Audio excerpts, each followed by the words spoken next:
ਅਜਿਹੀ ਗੱਲ ਪਾਕਿਸਤਾਨ 'ਚ ਇੱਥੇ ਆ ਕੇ ਨਹੀਂ ਲੱਗੀ। ਬੜਾ ਵਧੀਆ ਲੱਗਾ ਆਵਾਮ ਨੂੰ ਮਿਲ ਕੇ।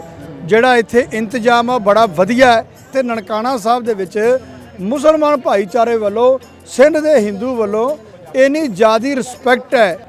ਦੇਖੋ ਅਸੀਂ ਦੋ ਘਰਾਣਿਆਂ ਨੂੰ ਬਚਾ ਰਹੇ ਹਾਂ, ਅੰਬਾਨੀ ਤੇ ਅਡਾਨੀ। ਜਦੋਂ ਸਾਡੀਆਂ ਸਰਕਾਰਾਂ ਦੀ ਸੋਚ ਇਹ ਹੋ ਜੇ। अस्सलामुअलैकुम, सत श्री अकाल। तुसी देख रहे हो PPTV और मैं हाँ तुहाडे नाल इरफान समोर।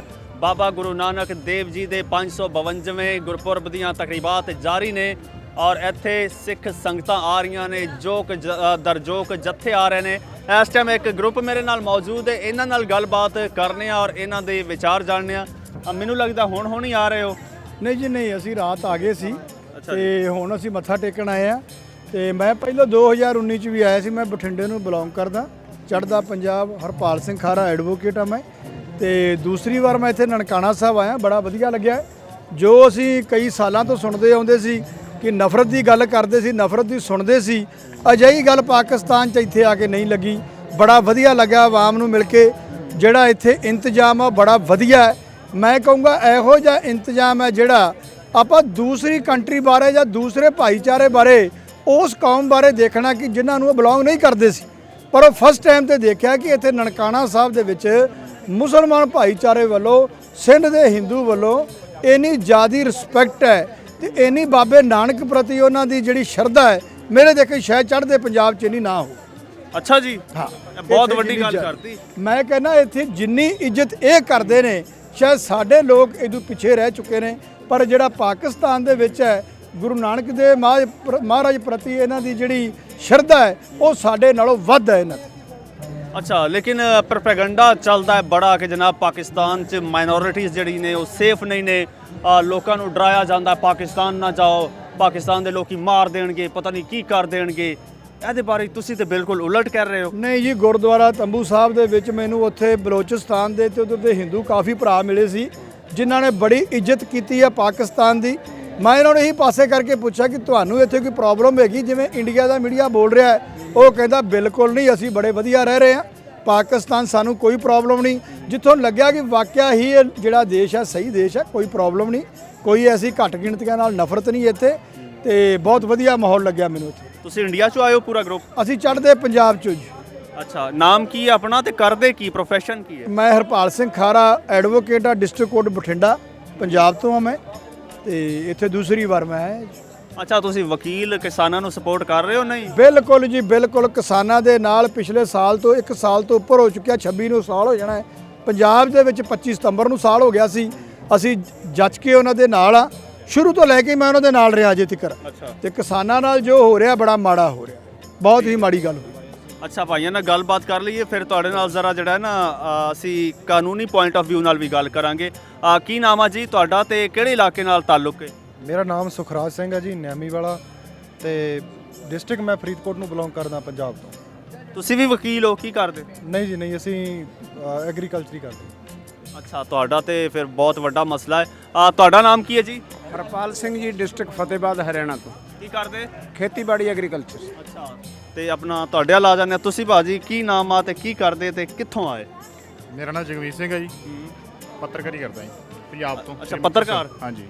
ਅੱਛਾ, ਤੁਹਾਡੇ ਤੋਂ ਬਹੁਤ ਸ਼ਿਕਵਾ ਵਾ ਸਾਨੂੰ ਵੀ ਤੇ ਕਿਸਾਨਾਂ ਨੂੰ ਵੀ ਕਿ ਤੁਸੀਂ ਉਹਨਾਂ ਨੂੰ ਕੋਈ ਸਪੋਰਟ ਨਹੀਂ ਕਰ ਰਹੇ, ਉਹਨਾਂ ਦੀ ਆਵਾਜ਼ ਨਹੀਂ ਚੱਕ ਰਹੇ। ਕਿਹੜੇ ਕਿਸਾਨਾਂ ਨੂੰ? ਇੱਧਰ ਲੈ ਕੇ ਉੱਧਰ ਲੈਣ? ਉਧਰਲੇ ਆ ਜਿਹੜਾ ਅੰਦੋਲਨ ਉੱਥੇ ਹੋ ਰਿਹਾ ਹੈ। ਅਸੀਂ ਤਾਂ ਪੂਰੀ ਕਰਦੇ ਹਾਂ। ਅੱਛਾ ਜੀ, ਹਾਂ, ਨੈਸ਼ਨਲ ਮੀਡੀਆ ਕੱਟ ਕਰਦਾ, ਅੱਛਾ ਪੰਜਾਬ ਦਾ ਮੀਡੀਆ ਨਹੀਂ ਕੋਈ। ਚਲੋ ਜੀ, ਤੁਹਾਡਾ ਬਹੁਤ ਸ਼ੁਕਰੀਆ ਔਰ ਤੁਹਾਡਾ ਫਰਜ਼ ਬਣਦਾ ਹੈ ਕਿ ਉਹਨਾਂ ਦਾ ਇੱਕ ਜੈਨੂਇਨ ਇਸ਼ੂ ਹੈ, ਇਹਨੂੰ ਹਾਈਲਾਈਟ ਕਰੋ।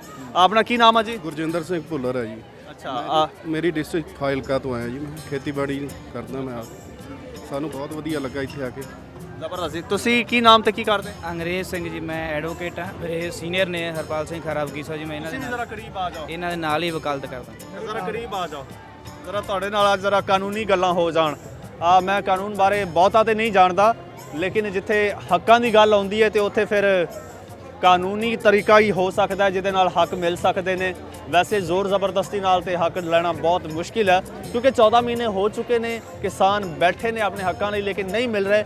ਤੇ ਸਰਦਾਰ ਜੀ, ਐਡਵੋਕੇਟ ਸਾਹਿਬ, ਤੁਸੀਂ ਦੱਸੋ ਕਿ ਕਾਨੂੰਨੀ ਰਸਤਾ ਕੀ ਹੈ, ਕਿਸ ਤਰ੍ਹਾਂ ਉਹਨਾਂ ਦੇ ਰਾਈਟ ਮਿਲ ਸਕਦੇ ਨੇ ਔਰ ਜਿਹੜਾ ਉੱਥੇ ਬਿੱਲ ਪਾਸ ਕੀਤੇ ਗਏ ਨੇ ਕਿਸ ਤਰ੍ਹਾਂ ਵਾਪਸ ਹੋ ਸਕਦੇ ਨੇ? ਦੇਖੋ ਗੱਲ ਇਸ ਤਰ੍ਹਾਂ ਹੈ, ਜਿਨ੍ਹਾਂ ਦੇ ਲਈ ਬਿੱਲ ਪਾਸ ਕੀਤੇ ਨੇ ਉਹਨਾਂ ਨੂੰ ਪਸੰਦ ਨਹੀਂ, ਉਹਨਾਂ ਨੂੰ ਪ੍ਰੋਬਲਮ ਕ੍ਰੀਏਟ ਹੋ ਰਹੀ ਹੈ ਤੇ ਫਿਰ ਆਪਾਂ ਬਿੱਲ ਪਾਸ ਕਿਉਂ ਕਰਦੇ ਆ? ਦੇਖੋ ਸ਼ਰੇਆਮ ਧੱਕਾ ਕਿਸਾਨਾਂ ਦੇ ਉੱਪਰ ਧੱਕਾ ਹੈ, ਕਿਸਾਨਾਂ ਦੇ ਪ੍ਰਤੀ ਨਹੀਂ ਪਬਲਿਕ ਦੇ ਖਿਲਾਫ ਹੀ ਹੋ ਜਾਣਾ ਹੈ। ਅਗਰ ਕਿਸਾਨਾਂ ਦੇ ਅਗੇਂਸਟ ਜਿਹੜੇ ਬਿੱਲ ਪਾਸ ਹੋ ਗਏ ਜਾਂ ਲਾਗੂ ਹੋ ਗਏ ਤਾਂ ਉਹਦਾ ਰਿਜ਼ਲਟ ਕੀ ਆਵੇਗਾ? ਰਿਜ਼ਲਟ ਪਬਲਿਕ ਦੇ ਖਿਲਾਫ ਆਉਣਾ ਹੈ। ਸੋ ਪ੍ਰੋਟੈਸਟ ਹੀ ਇਹਦਾ ਹੱਲ ਹੈ।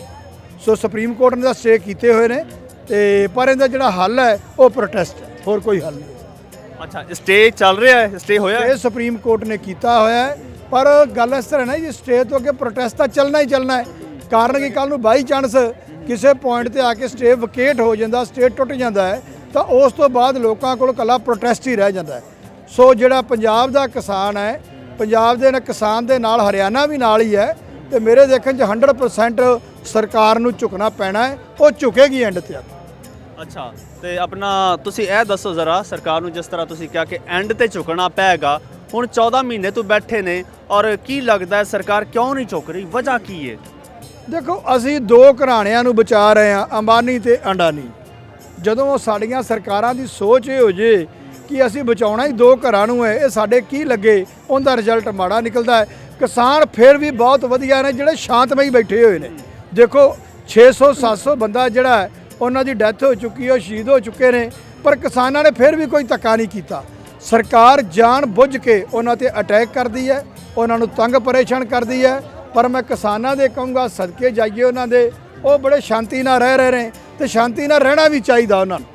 ਇਹੀ ਮੇਰੀ ਬੇਨਤੀ ਹੈ। ਕਿਸਾਨ ਜਿਹੜੇ ਨੇ ਉਹ ਐਂਡ ਤੇ ਆ ਕੇ ਜਿਹੜੇ ਹੈ ਜਿੱਤਣਗੇ ਤਾਂ ਲੋਕਾਂ ਨੂੰ ਉਹਨਾਂ ਦਾ ਸਾਥ ਦੇਣਾ ਚਾਹੀਦਾ। ਅੱਛਾ ਠੀਕ ਹੈ, ਤੁਹਾਡੇ ਨਾਲ ਜ਼ਰਾ ਗੱਲਬਾਤ ਕਰ ਲੈਂਦੇ ਹਾਂ ਤੁਹਾਡੇ ਪ੍ਰੋਫੈਸ਼ਨ ਦੇ ਬਾਰੇ ਨਾਲ, ਕਿਹਦਾ ਚੱਲ ਰਿਹਾ ਹੈ? ਦੇਖੋ ਵਕਾਲਤ ਇੱਕ ਪ੍ਰੋਫੈਸ਼ਨ ਐਸਾ ਹੈ ਜਿਹੜਾ ਆਪਾਂ ਇੱਕ ਇਹ ਨਹੀਂ ਕਹਿ ਸਕਦੇ ਕਿ ਯਕਦਮ ਚੱਲਦਾ ਹੈ, ਇਹ ਟਾਈਮ ਲੱਗ ਕੇ ਚੱਲਦਾ ਹੈ। 5-10 ਸਾਲ ਜਿਹੜੇ ਤੁਹਾਡੇ ਲਾਈਫ ਦੇ ਨੇ ਉਹ ਸਟਰਗਲ ਪੀਰੀਅਡ 'ਚ ਲੰਘਦੇ ਨੇ, ਉਸ ਤੋਂ ਬਾਅਦ ਹੀ ਜਾ ਕੇ ਵਕਾਲਤ ਚੱਲਦੀ। ਕਿੰਨੀ ਕੁ ਪ੍ਰੈਕਟਿਸ ਹੋ ਗਈ? ਮੇਰੀ ਹੋ ਗਈ 29 ਸਾਲ ਹੋ ਗਈ। ਅੱਛਾ, ਸੁਣਿਆ ਵਕੀਲ ਦੇ ਬੜੀ ਫੀਸ ਚਾਰਜ ਕਰਦੇ ਨੇ ਔਰ ਕੇਸਾਂ ਨੂੰ ਬੜਾ ਲਮਕਾਉਂਦੇ ਨੇ। ਨਹੀਂ ਐਸੀ ਕੋਈ ਗੱਲ ਨਹੀਂ, ਉਹ ਤਾਂ ਆਪਦੇ ਹਰ ਪ੍ਰੋਫੈਸ਼ਨ ਦੇ ਵਿੱਚ ਹੀ ਕੋਈ 1-2% ਬੰਦੇ ਹੋਣਗੇ, ਨਹੀਂ ਤਾਂ ਜੇ ਦੁਨੀਆ ਖੜੀ ਹੈ ਜਾਂ ਲੋਕਾਂ ਨੂੰ ਕੋਈ ਜਸਟਿਸ ਮਿਲਦਾ ਹੈ ਤਾਂ ਮੈਂ ਕਹੂੰਗਾ ਐਡਵੋਕੇਟ ਕਰਕੇ ਹੀ ਬਹੁਤ ਜ਼ਿਆਦਾ ਹੈਲਪ ਹੁੰਦੀ ਹੈ। ਅੱਛਾ, ਹਾਂ ਬਿਲਕੁਲ।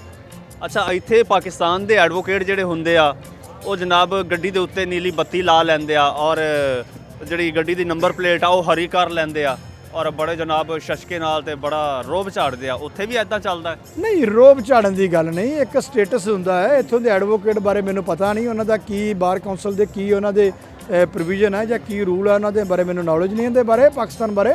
ਪਰ ਇੱਕ ਸਟੇਟਸ 'ਚ ਰਹਿਣਾ, ਚੰਗੀ ਤਰ੍ਹਾਂ ਰਹਿਣਾ, ਉਹ ਤਾਂ ਇੱਕ ਐਡਵੋਕੇਟ ਦਾ ਮੇਰੇ ਦੇਖੋ ਡਿਊਟੀ ਆ ਹੁੰਦੀ, ਉਹਨੂੰ ਰਹਿਣਾ ਵੀ ਚਾਹੀਦਾ ਹੈ। ਸੋ ਇਸ ਤਰ੍ਹਾਂ ਦੀ ਗੱਲ ਪੰਜਾਬ 'ਚ ਇਸ ਤਰ੍ਹਾਂ ਦੀ ਗੱਲ। ਅੱਛਾ, ਉਹ ਐਡਵੋਕੇਟ ਸਮਝਦੇ ਨੇ ਕਿ ਅਸੀਂ ਜੀ ਬਹੁਤ ਪੜ੍ਹੇ ਲਿਖੇ ਹਾਂ, ਅਸੀਂ ਬੜੇ ਸੁਪੀਰੀਅਰ ਹਾਂ, ਐਸਾ ਵੀ ਹੈ? ਨਹੀਂ, ਇਸ ਤਰ੍ਹਾਂ ਦੀ ਗੱਲ ਨਹੀਂ ਹੁੰਦੀ। ਇੱਕ ਸਾਨੂੰ ਕੋਈ ਖਾਸ ਪ੍ਰਿਵਿਲੇਜ ਦਿੱਤਾ ਜਾਏ? ਇਸ ਤਰ੍ਹਾਂ ਹੁੰਦਾ ਹੈ ਜੀ, ਇੱਕ ਤੁਹਾਡੀ ਨਾ ਜ਼ਿੰਦਗੀ ਦੇ ਵਿੱਚ ਤੁਹਾਡੇ ਸਟਰਗਲ ਪੀਰੀਅਡ ਦੇ ਵਿੱਚ ਜਿਉਂ-ਜਿਉਂ ਤੁਸੀਂ ਟਾਈਮ ਕਚਹਿਰੀ 'ਚ ਲੰਘਾਉਣੇ ਹੋ, ਤੁਹਾਨੂੰ ਨੌਲੇਜ ਜ਼ਿਆਦਾ ਹੋ ਜਾਂਦੀ ਹੈ ਕਿ ਤੁਸੀਂ ਹਰ ਖਿੱਤੇ ਜਾਂਦੇ ਹੋ, ਹਰ ਬੰਦਾ ਤੁਹਾਨੂੰ ਮਿਲਦਾ ਹੈ ਤਾਂ ਕਿਤੇ ਨਾ ਕਿਤੇ ਜਾ ਕੇ ਲੱਗਦਾ ਕਿ ਤੁਸੀਂ ਜਿਹੜੀਆਂ ਲੋਕਾਂ ਦੀਆਂ ਪ੍ਰੋਬਲਮ ਨੂੰ ਚੰਗੀ ਤਰ੍ਹਾਂ ਸਮਝਦੇ ਹੋ। ਸੋ ਇਸ ਕਰਕੇ ਇਸ ਤਰ੍ਹਾਂ ਦੀ ਕੋਈ ਗੱਲ ਨਹੀਂ, ਹੰਕਾਰ ਵਾਲੀ ਕੋਈ ਗੱਲ ਨਹੀਂ। ਅੱਛਾ ਠੀਕ ਹੈ, ਅਦਾਲਤਾਂ 'ਚ ਜ਼ਿਆਦਾ ਕੇਸਿਸ ਕਿਸ ਟਾਈਪ ਦੇ ਨੇ? ਦੇਖੋ ਜ਼ਿਆਦਾਤਰ ਤਾਂ ਇਸ ਟਾਈਮ ਤੇ ਕ੍ਰਿਮੀਨਲ ਹੀ ਆ, ਚੜ੍ਹਦੇ ਪੰਜਾਬ ਵੱਲ ਤਾਂ ਕ੍ਰਿਮੀਨਲ ਹੀ ਕਵਾਂਗੇ ਆਪਾਂ। ਜ਼ਿਆਦਾ ਕ੍ਰਾਈਮ ਆ ਰਿਹਾ ਅਦਾਲਤਾਂ ਦੇ ਅੰਦਰ, ਕਾਰਨ ਕੀ ਆ? ਸੋਸਾਇਟੀ 'ਚ ਕ੍ਰਾਈਮ ਜ਼ਿਆਦਾ ਹੈ। ਜੇ ਸੋਸਾਇਟੀ 'ਚ ਕ੍ਰਾਈਮ ਜ਼ਿਆਦਾ ਆਊਗਾ ਤਾਂ ਜਿਹੜੇ ਕੇਸ ਵੀ ਜ਼ਿਆਦਾ ਕ੍ਰਿਮੀਨਲ ਹੀ। ਤੇ ਆਪਣਾ ਤੁਹਾਡੀ ਕਿੰਨੀ ਕੁ ਪ੍ਰੈਕਟਿਸ ਹੋ ਗਈ ਹੈ? ਮੇਰੀ ਲਾਸਟ ਈਅਰ ਜਿਹੜੀ LLB ਕਲੀਅਰ ਹੋਈ ਜੀ। ਵੈਸੇ ਮੈਂ ਐਜ ਏ ਅਸਿਸਟੈਂਟ ਜਿਹੜਾ ਹੈਗਾ 15 ਸਾਲ ਤੋਂ ਕਚਹਿਰੀ ਦੇ ਨਾਲ ਜੁੜਿਆ ਹੋਇਆ ਤੇ ਲਾਸਟ ਈਅਰ ਮੇਰੀ LLB ਕਲੀਅਰ ਹੋਈ ਹੈ। ਲਾਸਟ ਈਅਰ ਤੋਂ ਮੈਂ ਐਜ ਏ ਐਡਵੋਕੇਟ, ਮੇਰੇ ਸਰ ਨੇ ਸੀਨੀਅਰ ਨੇ, ਮੈਂ ਇਹਨਾਂ ਦੇ ਨਾਲ ਹੀ ਜਿਹੜਾ ਹੈਗਾ ਕੰਮ ਕਰ ਰਿਹਾ। 15 ਸਾਲ ਤੋਂ ਇਹਨਾਂ ਦੇ ਨਾਲ ਹੀ ਕਰ ਰਹੇ ਹੋ? ਇਹਨਾਂ ਦੇ ਨਾਲ ਮੈਂ 7-8 ਸਾਲ ਤੋਂ ਕਰ ਰਿਹਾ। ਪਹਿਲਾਂ ਕਿਸੇ ਹੋਰ ਐਡਵੋਕੇਟ ਜੀ ਦੇ ਨਾਲ ਸੀਗਾ ਐਜ ਏ ਅਸਿਸਟੈਂਟ। ਹੁਣ ਮੈਂ 6-7 ਸਾਲ ਤੋਂ ਇਹਨਾਂ ਦੇ ਨਾਲ ਜਿਹੜਾ ਹੈਗਾ ਐਜ ਏ ਅਸਿਸਟੈਂਟ ਕੰਮ ਕਰਦਾ ਸੀ। ਲਾਸਟ ਈਅਰ ਤੋਂ ਐਜ ਏ ਜੂਨੀਅਰ ਐਡਵੋਕੇਟ ਇਹਨਾਂ ਦੇ ਨਾਲ ਮੈਂ ਕੰਮ ਕਰਦਾ। ਅੱਛਾ, ਤੇ ਆਪਣਾ ਹੁਣ ਅਜੇ ਇੰਡੀਪੈਂਡੈਂਟਲੀ ਪ੍ਰੈਕਟਿਸ ਨਹੀਂ ਸਟਾਰਟ ਕੀਤੀ? ਨਹੀਂ ਜੀ, ਇੰਡੀਪੈਂਡੈਂਟ ਨਹੀਂ ਕੀਤੀ। ਮੈਂ ਸਰ ਦੇ ਨਾਲ ਹੀ ਐਜ ਏ ਜੂਨੀਅਰਸ਼ਿਪ ਦੇ ਵਿੱਚ ਜਿਹੜਾ ਹੈਗਾ ਮੈਂ ਪ੍ਰੈਕਟਿਸ ਕਰ ਰਿਹਾ। ਅੱਛਾ, ਤੇ ਤੁਸੀਂ ਵੀ ਸਿੱਖ ਅੰਦੋਲਨ ਨੂੰ, ਜਿਹੜਾ ਕਿਸਾਨ ਅੰਦੋਲਨ ਹੈ, ਉਹਨੂੰ ਸਪੋਰਟ? ਬਿਲਕੁਲ ਆਪਦਾ ਅੰਦੋਲਨ ਹੈ ਜੀ, ਉਹਨੂੰ ਸਪੋਰਟ ਕਰਦੇ ਆ, ਬਿਲਕੁਲ ਦਿਲੋਂ ਸਪੋਰਟ ਕਰਦੇ ਆ। ਜਦੋਂ ਦਾ ਅੰਦੋਲਨ ਸ਼ੁਰੂ ਹੋਇਆ ਉਦੋਂ ਦੇ ਨਾਲ ਜੁੜੇ ਹੋਏ ਆ। ਸਰ ਦੇ ਨਾਲ ਹੀ ਅਸੀਂ ਉੱਥੇ ਜਾਂਦੇ ਆ, ਉੱਥੇ ਸਪੋਰਟ ਕਰਦੇ ਆ। ਆਪਦਾ ਅੰਦੋਲਨ ਆਪਦੇ ਕਿਸਾਨ ਹੈ, ਕਿਸਾਨੀ ਤੇ ਡਿਪੈਂਡ ਹੈ। ਇਸ ਕਰਕੇ ਸਾਡਾ ਕਰਨਾ ਬਣਦਾ ਵੀ ਹੈ। ਮੈਂ ਤਾਂ ਕਹਿੰਦਾ ਵੀ ਜਿਹੜੇ ਨਹੀਂ ਵੀ ਕਰਦੇ ਉਹਨਾਂ ਨੂੰ ਵੀ ਕਰਨਾ ਚਾਹੀਦਾ, ਕਿਉਂਕਿ ਹਰ ਇੱਕ ਇਨਸਾਨ, ਹਰ ਇੱਕ ਸ਼ਖਸ ਜੋ ਹੈ ਕਿਸਾਨੀ ਤੇ ਡਿਪੈਂਡ ਹੈ। ਜੋ ਆਪਾਂ ਨੂੰ ਮਿਲਣਾ ਹੈ, ਖਾਣਾ ਹੈ, ਰੋਟੀ ਪਾਣੀ ਜੋ ਹੈ ਉਹ ਕਿਸਾਨੀ ਤੋਂ ਹੀ ਮਿਲਣੀ ਹੈ। ਉਹਨਾਂ ਨੇ ਹੀ ਜਿਹੜਾ ਉਹ ਅੰਨਦਾਤਾ ਉਹੀ ਆਪਾਂ ਨੂੰ ਜਿਹੜਾ ਹੈਗਾ ਰੋਟੀ ਦੇਗਾ। ਅੱਗੇ ਕੀ ਪਲਾਨ ਹੈ, ਕਿਹੜੀ ਫੀਲਡ ਵਿੱਚ ਐਕਸਪਰਟਿਜ਼ ਹਾਸਿਲ ਕਰਨੀ ਹੈ? ਨਹੀਂ ਸਰ ਦੇ ਨਾਲ ਹੀ ਆ ਜੀ, ਸਾਰੇ ਜਿਹੜੇ ਹੈਗੇ ਕੇਸਸ ਦੇਖਦੇ ਆ ਜੀ। ਕ੍ਰਿਮੀਨਲ ਐਕਸਪਰਟ ਨੇ ਸਰ? ਕ੍ਰਿਮੀਨਲ ਦੇ ਵਿੱਚ ਵੀ ਹੈ, ਸਿਵਲ ਦੇ ਵਿੱਚ ਵੀ ਹੈ ਸਰ, ਸਾਰੇ ਜੋ ਹੈਗਾ ਕੇਸ ਦੇਖਦੇ ਆ। ਤੇ ਆਪਣਾ ਹੋਰ ਜਦੋਂ ਇੱਥੇ ਆਏ ਹੋ ਤੁਸੀਂ, ਆਉਣ ਦੀ ਕੀ ਕੰਪਲਿਕੇਸ਼ਨਸ ਵਗੈਰਾ ਕੁਝ ਪੇਸ਼ ਆਈਆਂ? ਕੁਝ ਕਹਿ ਰਹੇ ਨੇ ਕਿ ਬੜਾ ਮੁਸ਼ਕਿਲ ਹੋਇਆ ਆਉਣਾ। ਆਉਣ ਦਾ ਜਿਹੜਾ ਹੈਗਾ ਹੈ, ਸਾਡੇ ਉਧਰ ਜਦੋਂ ਆਪਾਂ ਕ੍ਰਾਸ ਕਰਦੇ ਆ ਬਾਰਡਰ ਦੇ ਉੱਤੇ, ਕੰਪਲਿਕੇਸ਼ਨ ਜੇ ਹੈ, ਸਵੇਰ ਦੀ ਸੰਗਤ 10 ਵਜੇ ਦੀ ਆਈ ਬੈਠੀ ਹੈ। ਤਾਂ ਮੈਂ ਕਹਿੰਦਾ ਸਰਕਾਰਾਂ ਦੇ ਪਤਾ ਨਹੀਂ ਤਾਂ ਜਾਣਬੁੱਝ ਕੇ ਆ, ਜਾਂ ਜਿਹੜੇ ਹੈਗੇ ਉਹਨਾਂ ਕੋਲੇ ਪੁਖਤਾ ਪ੍ਰਬੰਧ ਨਹੀਂ, ਜਾਂ ਉਹ ਕਰ ਨਹੀਂ ਪਾ ਰਹੇ, ਜਾਂ ਕਰਨਾ ਚਾਹੁੰਦੇ ਨਹੀਂ, ਜਾਂ ਉਹ ਜਿਹੜਾ ਹੈਗਾ ਗੁਰਧਾਮਾਂ ਦੇ ਨਾਲ ਜਿਹੜਾ ਹੈਗਾ ਵੀ ਸਿੱਖਾਂ ਨੂੰ ਜਿਹੜਾ ਹੈਗਾ ਉਹ ਨਾ ਆਉਣ ਇੱਧਰ ਜਿਹੜਾ ਹੈਗਾ ਵੀ ਉਹਨਾਂ ਨੂੰ ਜਾਣਬੁੱਝ ਕੇ ਜਿਹੜਾ ਮੈਂ ਕਹੂੰਗਾ ਵੀ ਉਹ ਹਰਾਸ ਕਰਦੇ ਆ, ਕਿਉਂਕਿ ਉਹ ਜਿਹੜਾ ਹੈਗਾ ਨੈਕਸਟ ਟਾਈਮ ਤੋਂ ਜਿਹੜਾ ਹੈਗਾ ਇੰਨਾ ਕੁ ਹਰਾਸ ਹੋਣਗੇ ਗਾਂ ਤੋਂ ਜਿਹੜਾ ਹੈਗਾ ਇੱਧਰ ਵੱਲ ਉਹ ਮੂੰਹ ਨਾ ਕਰਨ, ਕਿਉਂਕਿ ਸਰਕਾਰਾਂ ਦਾ ਜਿਹੜਾ ਹੈਗਾ ਮਨਸੂਬਾ ਹੀ ਇਹ ਹੈ ਕਿ ਦੋ ਦੇਸ਼ ਆ ਜਿਹੜੇ ਇਹਨਾਂ ਦੇ ਵਿੱਚ ਫੜ ਜਿਹੜਾ ਪਾਇਆ ਜਾਵੇ, ਕਿਉਂਕਿ ਹਕੂਮਤਾਂ ਨਹੀਂ ਚਾਹੁੰਦੀਆਂ ਕਿ ਦੋ ਭਰਾ ਜਿਹੜੇ ਇਕੱਠੇ ਹੋਣ, ਪਿਆਰ ਨਾਲ ਰਹਿਣ। ਸਾਨੂੰ ਇੱਥੇ ਆ ਕੇ ਦੇਖਿਆ ਕਿ ਜਿਹੜੇ ਇੱਥੋਂ ਦੀ ਪਬਲਿਕ ਹੈ ਉਹ ਵੀ ਚਾਹੁੰਦੀ ਹੈ ਕਿ ਅਸੀਂ ਜਿਹੜਾ ਹੈਗਾ ਇਕੱਠੇ ਰਹੀਏ, ਪਿਆਰ ਨਾਲ ਰਹੀਏ, ਸਾਡੇ 'ਚ ਕੋਈ ਮਨਮਟਾਵ ਨਾ ਹੋਵੇ। ਤਾਂ ਹੈ ਵੀ ਨਹੀਂ, ਇਹ ਸਿਰਫ ਹਕੂਮਤਾਂ ਦੇ ਪਾਏ ਹੋਏ ਨੇ, ਸਰਕਾਰਾਂ ਦੇ ਪਾਏ ਹੋਏ ਨੇ, ਔਰ ਅਸੀਂ ਜੋ ਹੈਗੇ ਇਕੱਠੇ ਆ। ਬਹੁਤ ਪਿਆਰ ਮਿਲ ਰਿਹਾ, ਬਹੁਤ ਸ਼ਰਧਾ ਦੇ ਨਾਲ ਆਏ ਸੀ, ਜਿੰਨੀ ਸ਼ਰਧਾ ਦੇ ਨਾਲ ਆਏ ਸੀ, ਉਤਸ਼ਾਹ ਦੇ ਨਾਲ ਆਏ ਸੀ, ਔਰ ਓਨਾ ਹੀ ਇੱਧਰ ਪਿਆਰ ਮਿਲ ਰਿਹਾ। ਠੀਕ ਹੈ। ਅੱਛਾ ਸਰਦਾਰ ਜੀ, ਤੁਹਾਡੇ ਕੋਲ ਮੈਂ ਇੱਕ ਹੋਰ ਚੀਜ਼ ਪੁੱਛਣਾ ਚਾਹਾਂਗਾ, ਇੱਕ ਟੈਕਨੀਕਲ ਪੁਆਇੰਟ ਹੈ। ਗੱਲਾਂ ਹੋ ਰਹੀਆਂ ਨੇ ਕਿ ਜਨਾਬ ਪਾਕਿਸਤਾਨ ਦਾ ਅਗਰ ਵੀਜ਼ਾ ਲੱਗ ਜਾਏ ਇੰਡੀਅਨ ਪਾਸਪੋਰਟ ਤੇ ਫਿਰ ਉਹ ਬੰਦਾ ਕਿਸੇ ਹੋਰ ਕੰਟਰੀ ਨਹੀਂ ਜਾ ਸਕਦਾ। ਟੈਕਨੀਕਲ ਪੁਆਇੰਟ ਹੈ, ਕਿੰਨਾ ਸੱਚ ਹੈ ਕਿੰਨਾ ਝੂਠ ਹੈ? ਨਹੀਂ ਇਹ ਬਿਲਕੁਲ ਬਕਵਾਸ ਹੈ, ਐਸੀ ਕੋਈ ਗੱਲ ਨਹੀਂ। ਜੇ ਪਾਕਿਸਤਾਨ ਵਾਲੇ ਅਮਰੀਕਾ ਤੇ ਕੈਨੇਡਾ ਜਾ ਸਕਦੇ ਨੇ ਤੇ ਪਾਕਿਸਤਾਨ ਦੇ ਵੀਜ਼ਾ ਲੱਗਣ ਵਾਲੇ ਨੂੰ ਕੀ ਪ੍ਰੋਬਲਮ ਆਉਂਦੀ ਹੈ? ਇਹ ਇੱਕ ਜਿਹੜਾ ਜਾਣ ਕੇ ਮੀਡੀਆ ਦੇ ਉੱਪਰ ਫੈਲਾਈ ਹੈ ਗੱਲ, ਐਸੀ ਕੋਈ ਗੱਲ ਨਹੀਂ। ਅੱਛਾ, ਸੇਫਲੀ ਆ ਸਕਦੇ ਨੇ? ਬਿਲਕੁਲ ਬਿਲਕੁਲ ਕੋਈ ਪ੍ਰੋਬਲਮ ਨਹੀਂ, ਨੋ ਪ੍ਰੋਬਲਮ। ਅੱਛਾ ਠੀਕ ਹੈ, ਜਿਹੜੇ ਲੋਕ ਕੀ ਆਉਣਾ ਚਾਹੁੰਦੇ ਨੇ ਪਾਕਿਸਤਾਨ, ਸਾਡੇ ਭਰਾ ਹਿੰਦੁਸਤਾਨ ਚੋਂ, ਪੰਜਾਬ ਚੋਂ, ਚੜ੍ਹਦੇ ਪੰਜਾਬ ਚੋਂ, ਲਹਿੰਦੇ ਪੰਜਾਬ ਆਉਣਾ ਚਾਹੁੰਦੇ ਨੇ, ਲੇਕਿਨ ਉਹਨਾਂ ਦੇ ਮਾਈਂਡ 'ਚ ਕੋਈ ਹੈ, ਕੋਈ ਡਰ ਹੈ, ਕੋਈ ਉਹਨਾਂ ਨੂੰ ਡਰਾਇਆ ਜਾ ਰਿਹਾ ਹੈ, ਕੋਈ ਐਸੀਆਂ ਖਬਰਾਂ ਇਹ ਉਹ ਇਸ ਤਰ੍ਹਾਂ ਕਿ ਜਨਾਬ Pakistan is not a safe country for minorities, ਔਰ ਤੁਸੀਂ ਸਪੈਸ਼ਲੀ ਆਊਟਸਾਈਡਰ ਨਹੀਂ ਜਾ ਸਕਦੇ। ਔਰ ਇੱਥੇ ਇੱਕ ਸਰਦਾਰ ਜੀ ਖਲੋਤੇ ਸੀ, ਉਹਨਾਂ ਨੇ ਤਾਂ ਜਨਾਬ ਮੈਨੂੰ ਹੈਰਾਨ ਕਰਤਾ। ਉਹਨਾਂ ਨੇ ਕਿਹਾ ਕਿ ਜਿੰਨਾ ਇੱਥੇ ਰਿਗਾਰਡ ਕੀਤਾ ਜਾਂਦਾ ਹੈ ਸ਼ਾਇਦ ਸਾਡਾ ਉੱਥੇ ਵੀ ਨਾ ਕੀਤਾ ਜਾਂਦਾ ਹੋਏ। ਤੁਸੀਂ ਇਹਦੇ ਬਾਰੇ 'ਚ ਕੀ ਕਹੋਗੇ? ਬਿਲਕੁਲ ਸਹੀ ਗੱਲ ਹੈ, ਇੱਥੇ ਅਜਿਹੀ ਕੋਈ ਗੱਲ ਨਹੀਂ। ਇੱਕ ਉਹ ਮੀਡੀਆ ਦਾ ਜਿਹੜਾ ਹੈਗਾ ਉਹ ਜਾਣਬੁੱਝ ਕੇ ਇੱਕ ਬਕਵਾਸ ਮੈਂ ਕਹੂੰਗਾ, ਐਸੀ ਕੋਈ ਗੱਲ ਨਹੀਂ। ਇੱਥੇ ਬੜਾ ਵਧੀਆ ਲੋਕ ਰਹਿ ਰਹੇ ਨੇ, ਕੋਈ ਘੱਟ ਗਿਣਤੀ ਨਾਲ ਅਤਿਆਚਾਰ ਮੈਂ ਤਾਂ ਸੁਣਿਆ ਨਹੀਂ। ਜਿਹੜੇ ਲੋਕ ਮੈਨੂੰ ਹਿੰਦੂ ਕਮਿਊਨਿਟੀ ਦੇ ਮਿਲੇ ਨੇ ਬੜੇ ਵਧੀਆ ਮਿਲੇ ਨੇ ਉਹ। ਸੋ ਮੇਰੇ ਦੇਖਣ ਦੇ ਵਿੱਚ ਅਜਿਹੀ ਕੋਈ ਗੱਲ ਨਹੀਂ। ਇੱਕ ਕੰਟਰੀ ਦੂਜੇ ਕੰਟਰੀ ਪ੍ਰਤੀ ਇਸ ਤਰ੍ਹਾਂ ਉੱਥੋਂ ਦਾ ਮੀਡੀਆ ਜਿਹੜਾ ਗੱਲਾਂ ਫੈਲਾ ਰਿਹਾ ਉਹ ਗਲਤ ਫੈਲਾ ਰਿਹਾ। ਅੱਛਾ ਇਹ ਦੱਸੋ, ਇੱਥੇ ਆਉਣ 'ਚ ਕੋਈ ਮਸਲਾ ਮਸਾਇਲ ਤੇ ਨਹੀਂ ਪੇਸ਼ ਆਏ ਕਾਨੂੰਨੀ ਕੋਈ ਇਸ ਤਰ੍ਹਾਂ ਦੀ ਕੋਈ ਗੱਲ ਨਹੀਂ, ਕੋਈ ਪ੍ਰੋਬਲਮ ਨਹੀਂ ਇੱਥੇ, ਕੋਈ ਪ੍ਰੋਬਲਮ। ਸੁਣਿਆ ਕੋਈ ਆਪਣਾ ਕਲੀਅਰੈਂਸ ਵਗੈਰਾ ਦੇ ਹਵਾਲੇ ਨਾਲ ਬੜਾ ਟਾਈਮ ਟੇਕਿੰਗ ਪ੍ਰੋਸੀਜਰ ਹਾਂ, ਹੈ? ਉਹ ਟਾਈਮ ਜ਼ਿਆਦਾ ਲਾਇਆ, ਜਿਹੜਾ ਮੇਰੇ ਦੇਖਣ 'ਚ ਪਬਲਿਕ ਨੂੰ ਕਾਫੀ ਤੰਗ ਪਰੇਸ਼ਾਨ ਕੀਤਾ ਗਿਆ, ਗਲਤ ਕੀਤਾ ਗਿਆ ਹੈ। ਉਹਦਾ ਜਿਹੜਾ ਮਤਲਬ ਗਲਤ ਕੱਢਣਾ ਚਾਹੁੰਦੇ ਨੇ ਕਿ ਲੋਕ ਇੱਥੇ ਜ਼ਿਆਦਾਤਰ ਨਾ ਆਉਣ, ਪਰ ਮੇਰੇ ਦੇਖਣ 'ਚ ਜੇ ਲੋਕ ਇਸ ਚੀਜ਼ ਦੇ ਅਗੇਂਸਟ ਬੋਲਣਗੇ ਤਾਂ ਉਹ ਮਾਹੌਲ ਸਹੀ ਹੋ ਸਕਦਾ।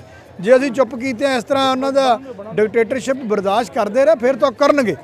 ਸੋ ਮੇਰੇ ਦੇਖਣ 'ਚ ਲੋਕਾਂ ਨੂੰ ਇਸ ਪ੍ਰਤੀ ਆਵਾਜ਼ ਉਠਾਉਣੀ ਚਾਹੀਦੀ। ਅੱਛਾ, ਸਲੋ ਪ੍ਰੋਸੀਜਰ ਦਾ ਕੀ ਕਾਰਨ ਆ ਕਿ ਪਬਲਿਕ ਬਹੁਤ ਜ਼ਿਆਦਾ ਹੈ ਜਾਂ ਮਿਸਮੈਨੇਜਮੈਂਟ ਹੈ? ਕੀ ਲੱਗਿਆ ਤੁਹਾਨੂੰ? ਮਿਸ ਮੈਨੇਜਮੈਂਟ ਹੀ ਕਹੂੰਗਾ, ਪਬਲਿਕ ਦੀ ਕੋਈ ਗੱਲ ਨਹੀਂ। ਪਬਲਿਕ ਕਿੰਨੀ ਕੁ ਜ਼ਿਆਦਾ ਹੈ, ਇੰਨਾ ਐਡੀ ਵੱਡੀਆਂ ਕੰਟਰੀਆਂ ਹਨ, 200 400 500 ਬੰਦਾ ਕੀ ਚੀਜ਼ ਹੈ, ਕੋਈ ਖਾਸ ਗੱਲ ਨਹੀਂ। ਸੋ ਇਸ ਕਰਕੇ ਜਾਣਬੁੱਝ ਕੇ ਠੀਕ ਹੈ। ਚਲੋ ਠੀਕ ਹੈ ਜੀ, ਬਹੁਤ ਸ਼ੁਕਰੀਆ ਤੁਹਾਡਾ, ਤੁਸੀਂ ਆਏ, ਤੁਸੀਂ ਸਾਡੇ ਨਾਲ ਗੱਲਬਾਤ ਕੀਤੀ। ਮੈਨੂੰ ਇਜਾਜ਼ਤ ਦਿਓ, ਰੱਬ ਰਾਖਾ।